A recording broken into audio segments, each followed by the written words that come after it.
মহাপ্রভু চ্যানেলের পক্ষ থেকে সকল কৃষ্ণ ভক্ত বৃন্দদেরকে জানাই কোটি কোটি নমস্কার। এই চ্যানেলে নিয়মিত ভগবান শ্রীকৃষ্ণের অমৃত বাণী উপস্থাপন করা হয়। যে সকল কৃষ্ণ ভক্ত দৈনন্দিন কর্মব্যস্ততার জন্য ভগবানের অমৃত বাণী পাঠ করার সময় পান না, তারা অবশ্যই আমাদের চ্যানেলটিকে সাবস্ক্রাইব করে বেল আইকনটিকে অন করে রাখুন, যাতে আমাদের চ্যানেলে ভিডিও আপলোড করার সাথে সাথে আপনার কাছে পৌঁছায় এবং সেটি শ্রবণ করে আপনিও পূর্ণ ফল লাভ করতে পারেন।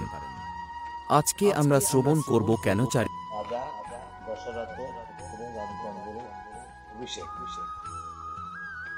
নিপশুত কহে প্রভু বলিবি বরিয়া, অবতীর্ণ জনার্দন কিসের লাগিয়া, ভোগে বলে নরনাথ করো হে শ্রবণ, সুপবিত্র রামায়ণে করিব বর্ণন।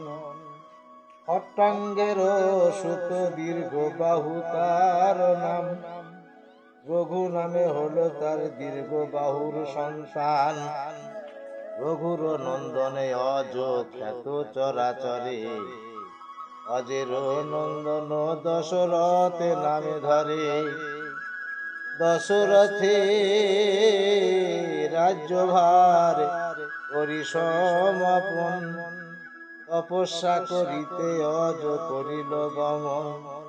রাজা হয়ে দশরথে আনন্দিত মনে, রাজ্যের শাসন করে প্রজার পালনে। দশরথে গৃহে জন্ম লয়ে নারায়ণ, দেবে গণে রক্ষিবারে বধিল রাবণ। শ্রীরাম লক্ষণ আর ভরত শত্রুঘ্ন, চারি অংশে অবতীর্ণ হন জনার্দন। সুললিত রামায়ণ পূর্বে ঋষিগণে, বর্ণনা করিয়াছিলেন শুনেছি শ্রবণে। সংক্ষেপে বলিব নিপ শ্রীরাম চরিত্র, শুনিলে কুল সন্ন্যাস জীবনে পবিত্র। এ মহাপুরুষ পিত সত্য পালিবারে, রাজলক্ষ্মী ত্যাগী জানে গহন কান্তারে। সীতার করম কমলে সেবিত চরণে, কীর্তিকায় যিনি ভূমিলেন বনে বনে। অপীশ্বরে হনুমানে অনুজ লক্ষণ, যার পথ শ্রমী করেছিল নিবারণ। শূর্পণখা রাক্ষসীর বৈরূপ সাধনে, দশানন সীতা চুরি করেছিল বনে। সীতার বিরহ ষোড়শে ভুকুটি দেখিয়া, সমুদ্র পালে নয় আজ্ঞা শোভিত হইয়া।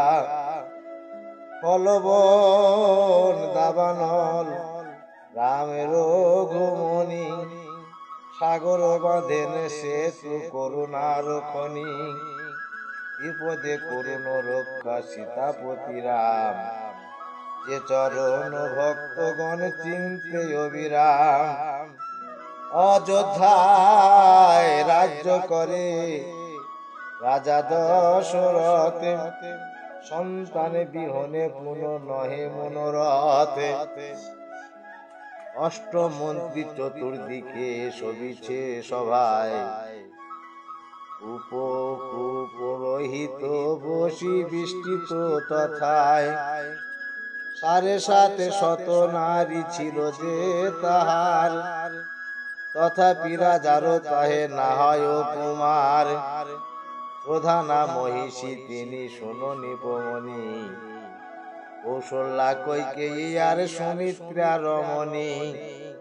বহুকাল রাজ্য ভোগ করে নরপতি, তথাপি তাহার নিপনায় সন্ততি। সুমন্থনা মন্ত্রীর প্রতি কহেন রাজন, পুত্র না হইলে আমি প্রবেশিব বন। শুনিয়া সুমন্ত্র বলে শোনো সমাচার, হবে হেনে পতি তব 4টি কুমার। চারি অংশে তব গৃহে জন্মিবেন হরি। কেন মহারাজ তুমি হবে বনচারী? দশরথ কোন তুমি জানিলে কেমনে? সনত কুমার বাক্য শুনেছি শ্রবণে। বৈকুণ্ঠ ছাড়িয়া হরি হবে অবতার। দশরথ নৃপতির হইবে কুমার। বিভাণ্ডক মণিপুত্র কৃষক সিংহ ঋষি, তিনি যজ্ঞ করিবেন অযোধ্যায় আসি। যজ্ঞ চরু খেয়ে রানী হবে গর্ভবতী। জন্ম লইবেন তাহে গোলকের পতি। সেই কালে জেনেছি তোমার পুত্র হবে। রাজা কনে কেন মোরে না কহিলে তবে? সুমন্থন বলেন নৃপ করি নিবেদন। রাজা না শুধেলে মন্ত্রী না কহে বচন।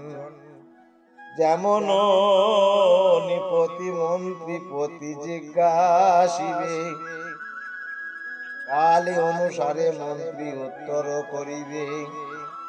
সুমন্ত্রের বাক্যে রাজা আনন্দিত হয়ে ঈশ্বর সিংহে আনিলেন অঙ্গ দেশে গিয়ে।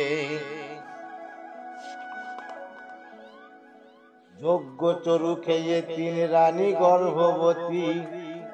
তারি অংশে অবতীর্ণ গোলকের পতি। কৌশলা নন্দন রামে ভুবন মোহন। ভরত লক্ষণ আর বীর শত্রুঘ্ন। চারি পুত্র পেয়ে রাজা আনন্দে ভাসিল।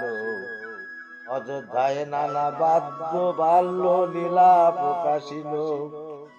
বাল্যকালে বিশ্বমিত্র শ্রীরাম লক্ষণে লয়ে জানে রাক্ষসের বধের কারণে।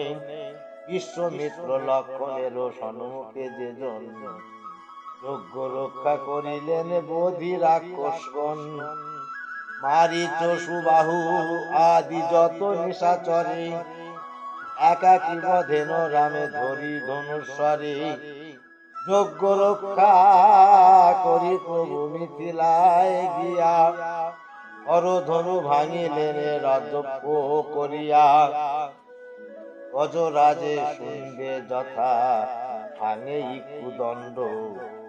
সীতায় অন্বেষণে ধনু করে খণ্ড খণ্ড। কালে দণ্ড সমহর ধনু যে ভাঙিল। লক্ষ্মী রূপা সীতা লাভে তাহাতে হইল।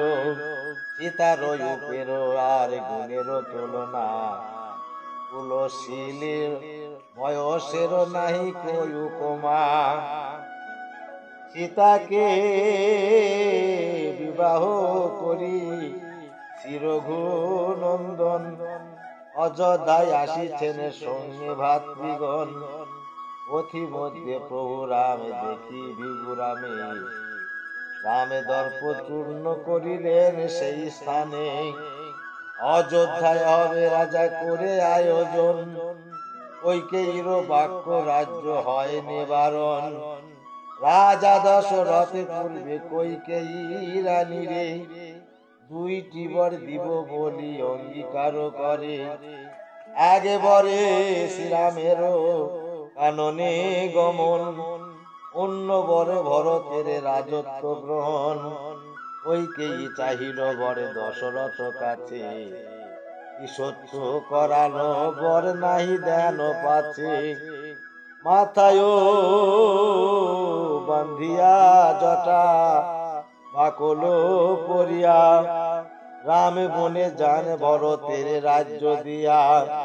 সত্য সন্দ রঘুপতি শুনিয়ে এই কথা, পিতৃ সত্যে বনে যান ত্যাজি মনে ব্যথা। যোগী নিজ প্রাণ যথা করে বিসর্জন, আর নাই রাজ্য ত্যাজি করেন গমন। পিতা মাতা বন্ধু ত্যাজি রঘুপতি, জানকী লক্ষণ সঙ্গে বনে হন গতি।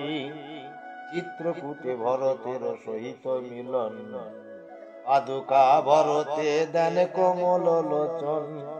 রাম সখী দশরথে জীবন ত্যাজিল, প্রজাগণে শোকান্তবে সকলে ভাসিল। চিত্রকূট ত্যাজি জানে দণ্ডক কাননে, কুটির করেন তথা পঞ্চবটি বনে। লক্ষণে জানকী সঙ্গে করেন বসতি, দক্ষিণী অরণ্যে রহিলেন রঘুপতি। রাবণ ভগ্নী শূর্পণখা নামে তার, উন্নতিত্ব নাশ করে করিয়া সংহার। রাক্ষসী আকাশ পথে করিছে গমন, রামের রূপী দেখি তার জাগিল মদন। কামে মত্তা মনোহরে বেশভূষা করি, রামের ভোলাতে এলো রাক্ষসী সুন্দরী। রামের আজ্ঞায় বীর সুমিত্রা কুমার, ঘর ঘরেতে কাটিল বীর নাগে কানে তার। কাঁদিতে কাঁদিতে শূর্পণখা জন স্থানে, বিবরণ কহে খর দূষণের স্থানে। 14,000 সেনা লইয়া দুইজন, রামের সঙ্গে যুঝিবারে আইল তখন। বিষ্ণু অবতারে রামে দেখিয়া রাক্ষসী, তিসরা দূষণ খরে নাশে অনায়াসে। ওদন্দ ধরিয়া ভ্রমে নিবিড় কাননে, অতঃপরে যুদ্ধ হবে কহেন লক্ষণে। পরে শূর্পণখা গেল লঙ্কার ভিতরে, যথায় রাবণ রাজা সুখে বাসে করে। সকল কহিল শূর্পণখা তার স্থানে, নাক কানে কাটা তার দেখিল নয়নে। সীতার রূপের কথা শুনি দশানন, কামে ক্রোধে ভরে মুগ্ধ লঙ্কার রাবণ। পরেতে মন্থনা করি দুষ্ট নিশাচরে, সীতায় হরিতে যায় মারিচ গোচরে।